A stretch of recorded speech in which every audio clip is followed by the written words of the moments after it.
Welcome back, everybody. Let's continue in our series on the Moshiach. Today, we're going to talk about the two Messiahs. That's right, you heard me correctly. There are two Messiahs in Judaism, not just one. And no, this is not the Christian concept of the second coming. Rather, this is the original idea in authentic Hebrew scripture that speak about the Messiah, son of Joseph, and the Messiah, son of David. There aren't only one Messiah, but rather there are two. The Messiah, son of Joseph, is predicted to come first, while the Messiah, son of David, is coming after to signify the completion of the task. We have merited the redemption, we've earned the kingdom of David, and therefore he comes to signify the end of the exile. But before the Messiah, son of David, the most well-known Redeemer, the one that comes from the tribe of Yehuda, before he can come, there has to be a Messiah, son of Joseph, that first goes to war on behalf of Israel to protect it from its enemies.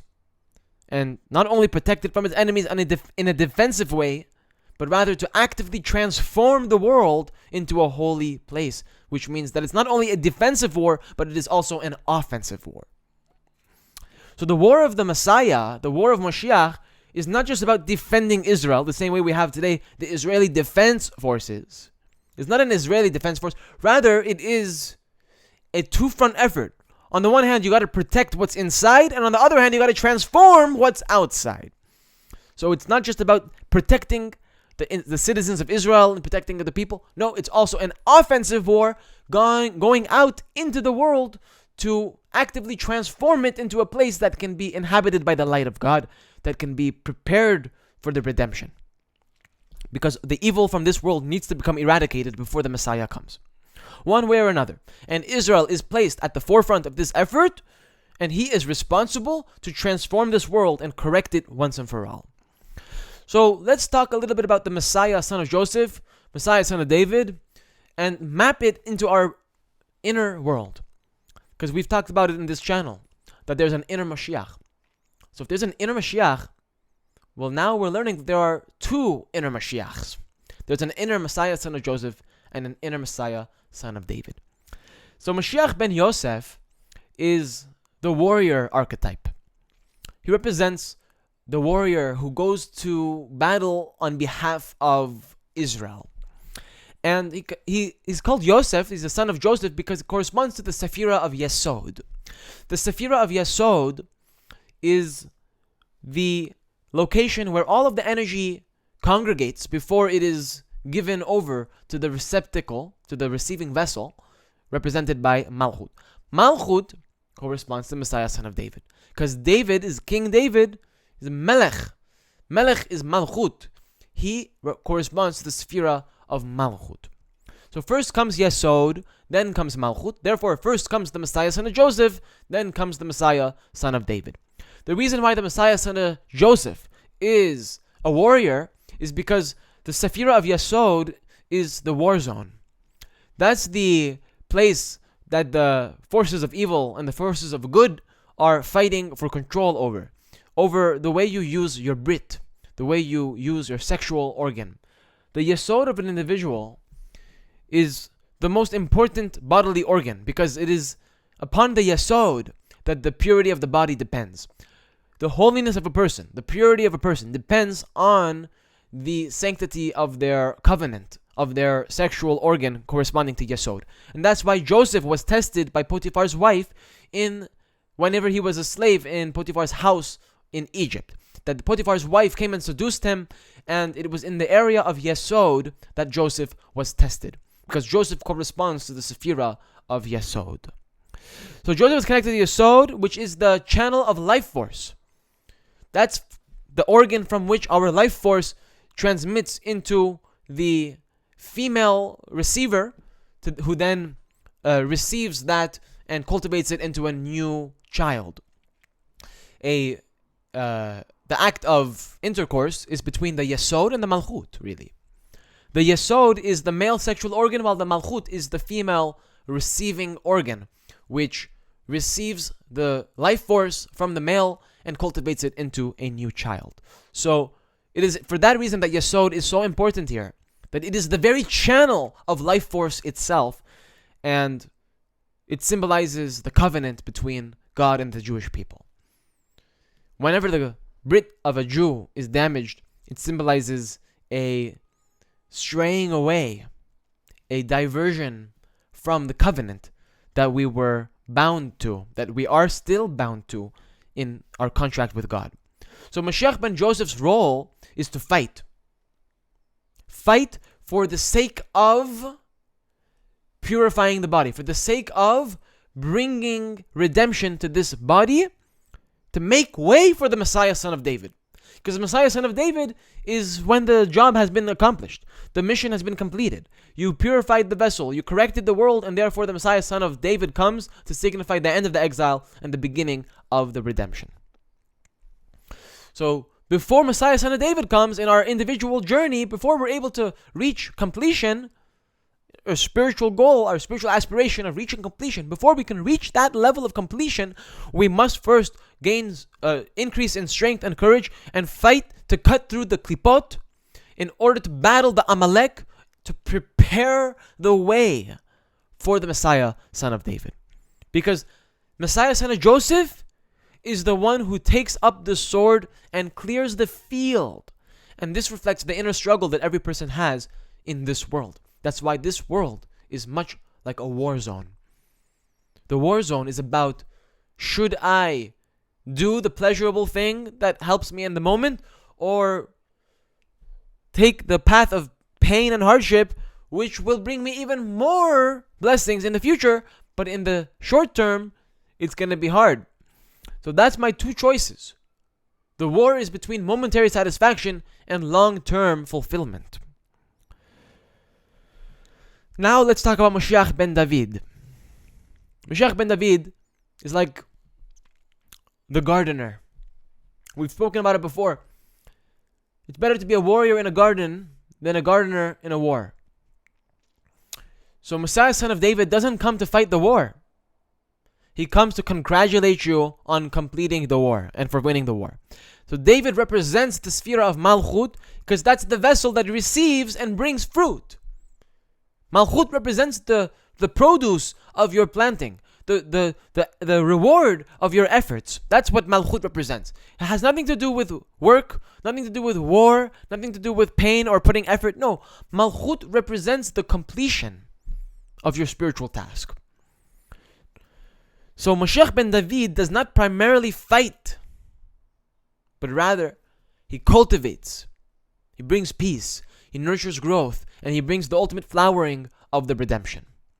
This is the stage after the inner war has already taken place and Messiah, son of Joseph, has already fought the war, when the soul can actually blossom, bear fruit, and let Hashem's light dwell in the world. So, in simple terms, Moshiach ben Yosef comes first. We are called upon to become like Joseph.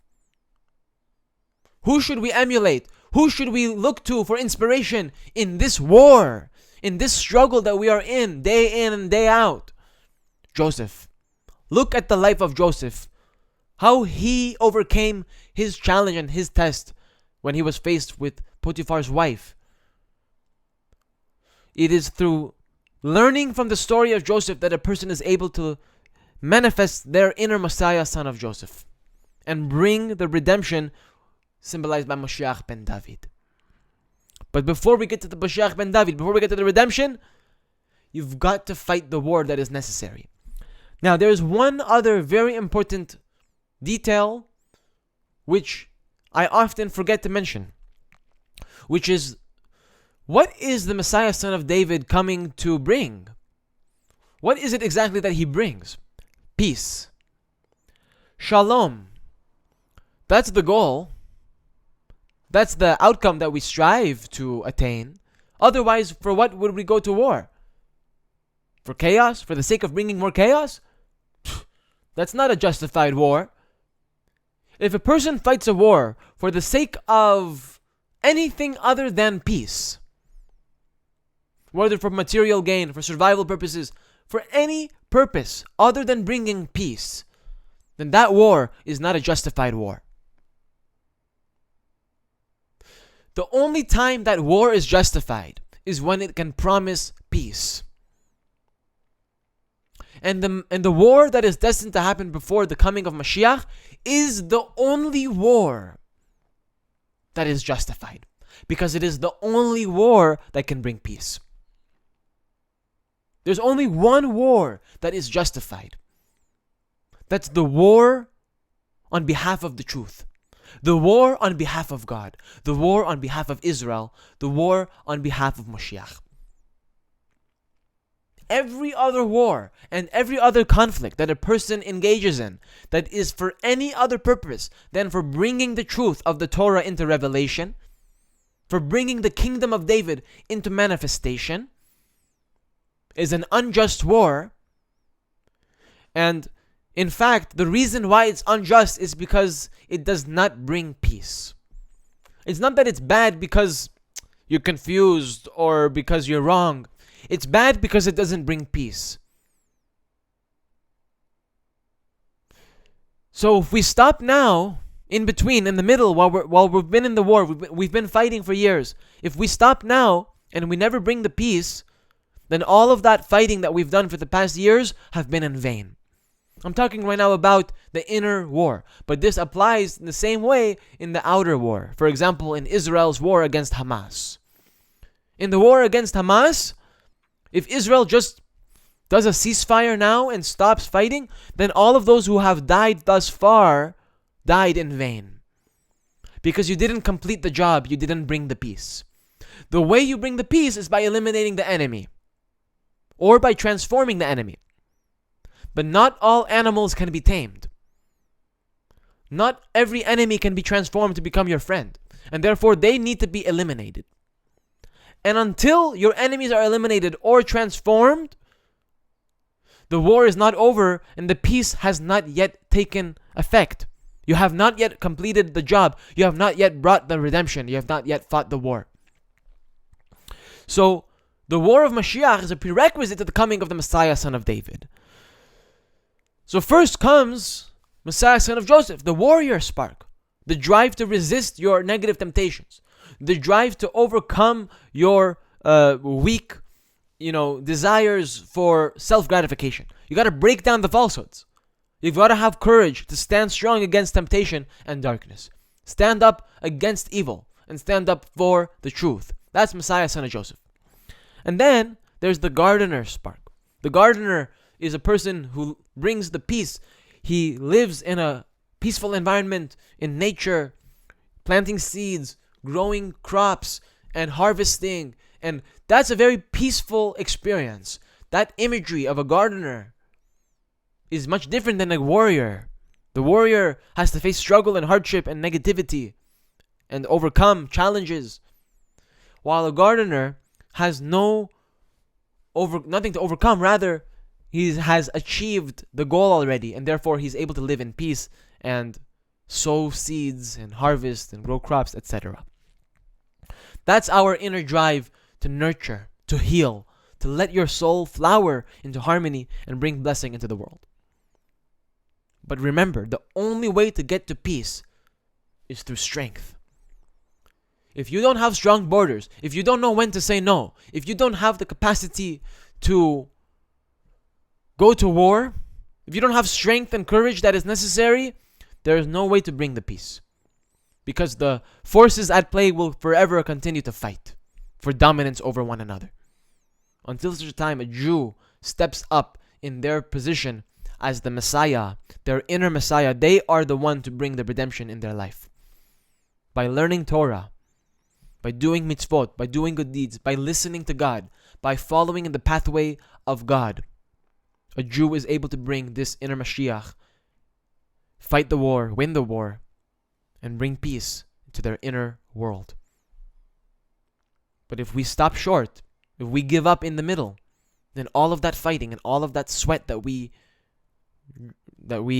let out throughout these past years of our fighting and our toiling to know God, to do good, to be better, to grow, was in vain. And I don't want to stop in the middle and have all that work and all that effort all that pain that I've gone through to fight this war be in vain. I'm going to finish the job. And I'm not going to stop until I bring peace. I will not rest until this has been achieved. Partly because I cannot rest until this is achieved. My rest, my peace depends on this war being fought and this war being won. So, let's take the message from this week's Parsha, Parshat Vayalech, when Moshe Rabbeinu tells Yehoshua to chazak ve'ematz, to increase in strength and courage, and go to war, win the war, bring peace once and for all. Thank you so much for watching, and I'll see you in the next video.